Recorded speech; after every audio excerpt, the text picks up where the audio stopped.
Kejaksaan Agung hari ini kembali memeriksa Menkominfo Joni G. Plate atas kasus pengadaan menara seluler 4G Bakti Kominfo.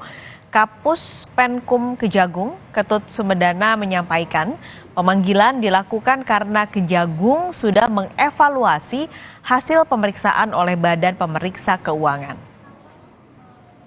Pemeriksaan terkait Bapak Kemoinfo ya. Hari ini ya, beliau sudah datang menepati panggilan dari teman-teman penyidik ya. Ini merupakan panggilan yang ketiga ya. Dan sudah kita tetapkan 5 tersangka sebelumnya ya. Kenapa dilakukan pemanggilan? Karena kami sudah melakukan klarifikasi, evaluasi terhadap hasil pemeriksaan daripada BPK yang kerugiannya sangat fantastik, sekitar 8 triliun lebih ya. Jadi ini perlu kami klarifikasi terhadap saksi dan para pelaku, termasuk para tersangka yang sudah kami tetapkan. Seperti itu. Kapasitasnya hari ini baru sebagai saksi. Apakah nanti ke depan seperti apa, kita lihat hasil pemeriksaan hari ini. Bapak untuk pemeriksaan yang telah menjadi Pak.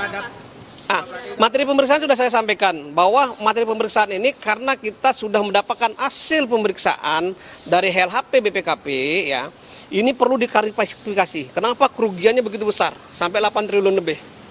Jadi ini perlu ya karena ada dari perencanaan, dari pelaksanaan, dari evaluasi dan beberapa dianggap sebagai kegiatan yang fiktif. Ini harus kita lakukan pemeriksaan klarifikasi terhadap orang-orang yang terkait dalam perkara ini. Bapak untuk 5 tersangka ini kapan disidangkan Pak? 5 tersangka ini kapan disidangkan Pak? Saya jawab, yang 5 tersangka masih dalam proses penyidikan. Dalam waktu dekat kita sudah mulai tahap 2 ya. Sudah mulai tahap 2 ya. Aduh adiknya juga nanti akan kita klarifikasi semua.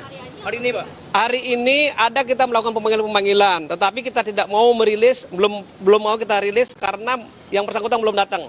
Biasanya jam 2 kita udah rilis. Kita yakinkan bahwa yang bersangkutan sudah datang baru kita rilis. Oke, berarti ada kemungkinan hari ini juga dipanggil. Ada beberapa yang kita panggil. Panggilannya dilayangkan belum Pak buat Gregorius? Iya. Kalau untuk adiknya saya belum ini ya, makanya saya mau konfirmasi dulu sama teman-teman penyidik ya.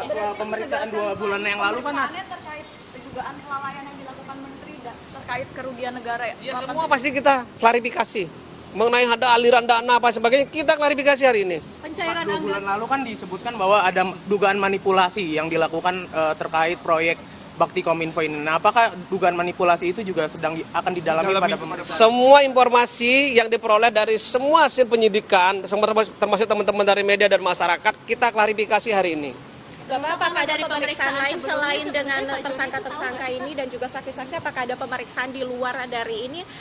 Karena disebutkan bahwa ada tokoh politik yang terlibat seperti itu Pak, bagaimana Pak? Saya belum lihat sampai ke arah sana ya. Yang kita lihat sekarang fokuskan adalah pemeriksaan pada hari ini. Ya, kenapa yang bersangkutan kita panggil pada hari ini? Kemarin kita umumkan sama Jaksa Agung dan Kepala BPKP ya hasil dari LHP teman-teman ahli BPKP. Yang itu kita sampaikan pada hari ini, klarifikasi. Kenapa kerugiannya segitu besar? Masyarakat juga kaget kan? Yang awalnya disebut 1 triliun sekarang menjadi 8 triliun, bahkan lebih. Nah ini yang perlu kita gali semuanya. Berarti soal anggaran ya Pak, soal Bagaimana hasil pemeriksaannya nanti kita kompres setelah dilakukan pemeriksaan. Seperti apa nanti statusnya nanti kita kompres setelah hasil pemeriksaan. Artinya status hukum Nanti ya. Ya biasanya kan jam 4 baru selesai. Ya kalau mungkin lebih cepat lebih bagus. Ya kalau lebih lama lagi juga lebih bagus bagi teman-teman pers ya. Sabar semuanya ya. Oke ya. Pak, berarti kalau dari pemeriksaan sebelumnya Pak Joni Plate ini mengetahui bahwa memang ada penyalahgunaan dana ini? Saya tidak mau menjawab iya. Tapi yang jelas hari ini kita periksa karena ada hasil pemeriksaan BPKP yang begitu signifikan kerugiannya. Sampai 8 triliun dari proyek yang cuma 10 triliun. Bisa disimpulkan semua ya, teman-teman bisa menyimpulkan. dalami juga ya Pak soal pencairan anggaran yang 100% itu Pak. ada kemungkinan tersangka. Pasti kami dalami semua. Ada kemungkinan penambahan tersangka. Kemungkinan itu pasti ya. Pasti ada kemungkinan ya. Ya udah ya. Oke ya. Hah? Tunggu aja ini hasil pemeriksaan hari ini ya.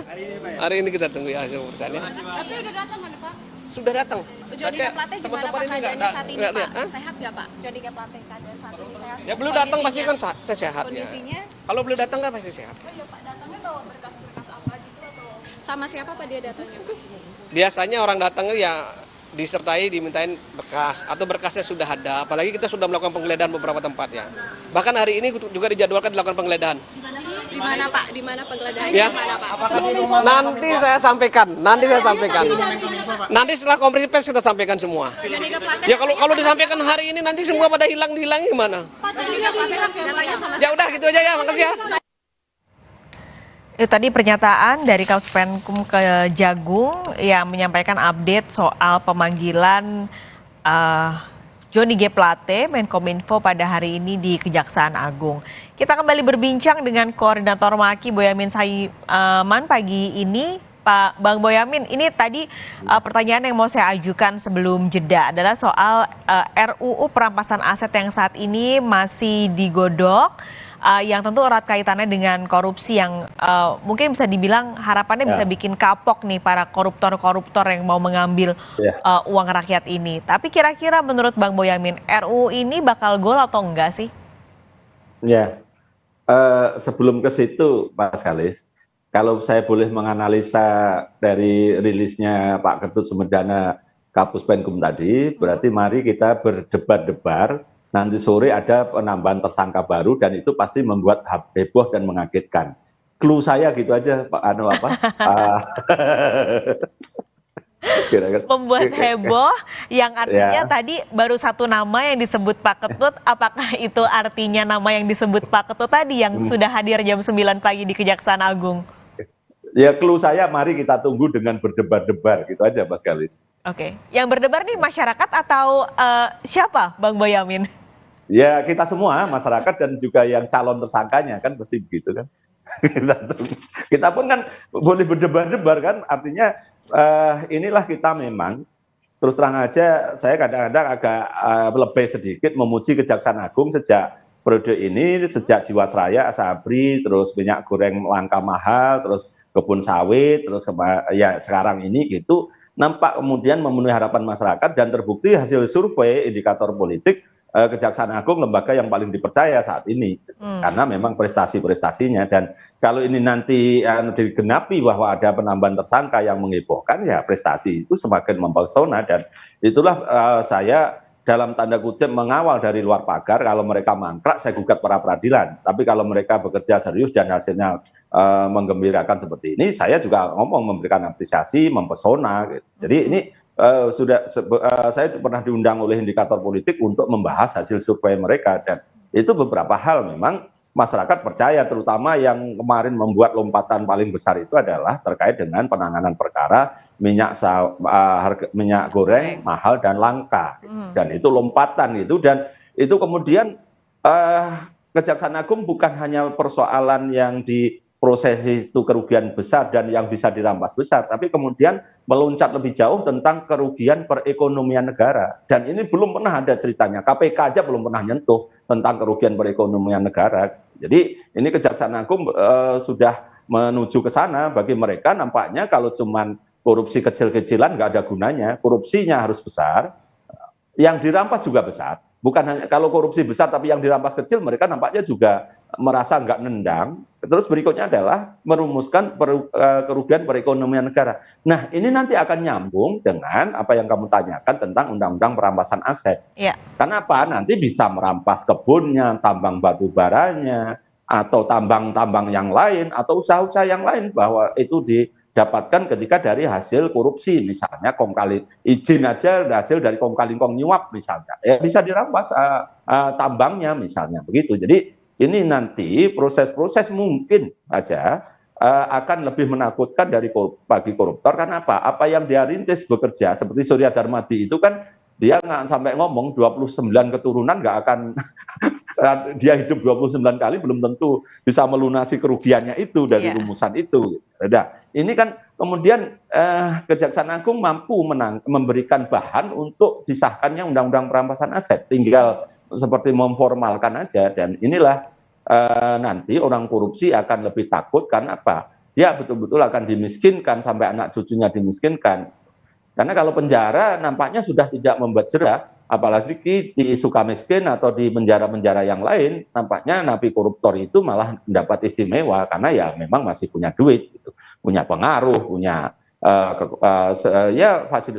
pengaruh yang lain, dia bisa mendapatkan istimewa, bisa punya kamar tersendiri atau kamar hanya berdua, ada AC-nya, ada kasurnya, memegang handphone. Bullshit kalau dikatakan bahwa napi-napi koruptor itu tidak pegang handphone. Tiap hari mereka 24 jam pegang handphone kok. Jadi ini yang tidak menakutkan. Maka dengan undang-undang perampasan aset di dalamnya nanti kan juga ada ketentuan pembuktian terbalik, Pak sekali. Jadi selain sesuatu yang dirumuskan tidak perlu bahkan menunggu pidananya inkrah banding kasasi, sudah bisa dirampas sejak awal.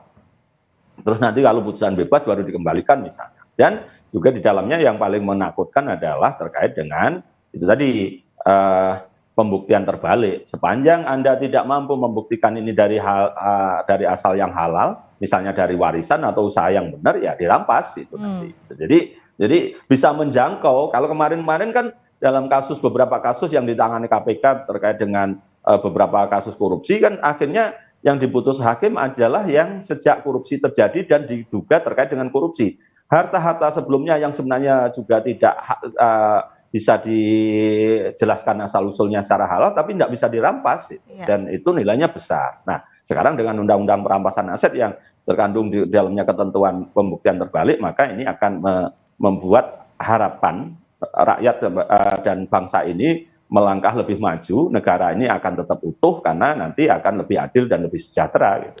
Tapi kalau korupsi semakin merajalela kan negara ini bubar, Pak Selis. Nah, dengan sebenarnya ancaman-ancaman untuk para koruptor ini bisa miskin, nanti asetnya bisa diambil.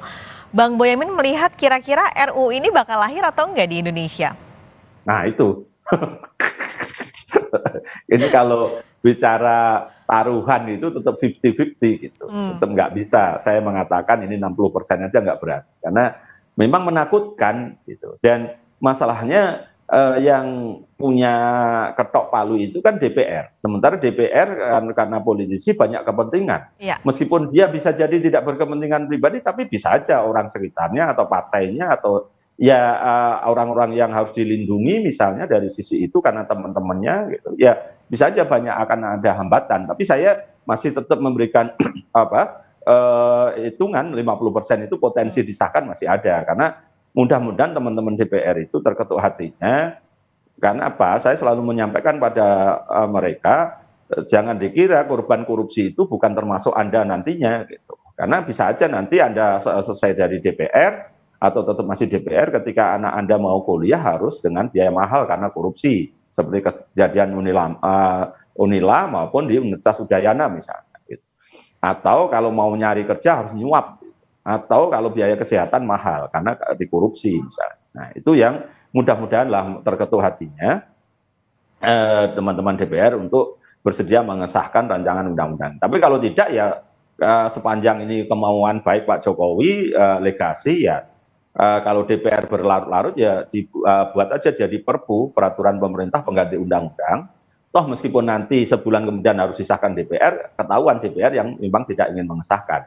Jadi seperti dipaksa, di fait accompli gitu loh. Nanti dan saya yakin kalau Pak Jokowi bersedia mengesahkan jadi perpu, peraturan pemerintah pengganti undang-undang, DPR mau tidak mau akan kemudian yes man lah, mudah-mudahan seperti itu. Karena ini nampak saya kira power Pak Jokowi masih bisa kita harapkan lah sepanjang beliau berkenan untuk jadikan ini kalau DPR berlarut, bertele-tele, ada kelihatan sinyalemen tidak mau mengesahkan ya diambil alih jadi perpu, sebagaimana perpu Corona, perpu Ciptaker, atau perpu-perpu terkait dengan pajak yang tahun 2017. Yang pajak teks amnesti segala macam aja dibuat perpu, apalagi ini RUU aset ini bisa lebih genting karena apa? Negara bisa bubar ke depannya kalau korupsi merajalela gitu. Jadi mestinya dengan urgensi ini Pak Presiden berkenan untuk menjadikan ini perpu kalau DPR tidak bisa diharapkan lagi. Gitu, Mas Khalid. Karena bola panasnya sekarang berarti di DPR nih untuk melihat apakah dia akan menggolkan atau tidak. Bang Boyamin, kita jeda dulu sejenak, saat lagi kita akan ngobrol-ngobrol lagi masih seputar RUU perampasan aset yang tentunya masih banyak yang akan kita bahas. Tapi jangan kemana-mana, saudara. Breaking News Kompas TV segera kembali. Oke.